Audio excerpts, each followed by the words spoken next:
এবারের Indian premier league IPL শুরু হবার আগে থেকেই প্রশ্নটা ঘুরপাক খাচ্ছিল, এটাই কি মহেন্দ্র সিং ধোনির শেষ আসর, নাকি আবারও একবার চেন্নাই সুপার কিংসের জার্সি গায়ে মাঠে নামবেন তিনি?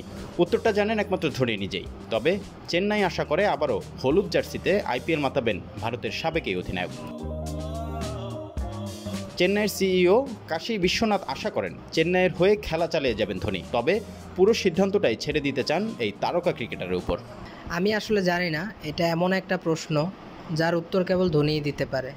সে যে সিদ্ধান্ত নিয়েছে আমরা সব সময় তার সম্মান করেছি, এই ব্যাপারটাও আমরা তার হাতেই ছেড়ে দিয়েছি। আপনারা সবাই জানেন সে সব সময় নিজেই তার সিদ্ধান্ত নিয়েছে এবং সঠিক সময়ে ঘোষণাও দিয়েছে। আমরা আশা করি সে সিদ্ধান্ত নিলেই আমরা জানতে পারবো, কিন্তু আমরা অনেক আশাবাদী যে পরের বছর চেন্নাই খেলবে সে। আমার এবং সমর্থকদের প্রত্যাশা এটি। ধোনির সিদ্ধান্তকে সম্মান জানালেও তাকে আরেকবার হলুদ জার্সিতে পাওয়ার আশাটা ঠিকই রাখবেন চেন্নাইয়ের কর্মকর্তা। আশা করছেন পরের মৌসুমেও আইপিএল খেলবেন ভারতের ক্রিকেট ইতিহাসের অন্যতম এই সফল অধিনায়ক।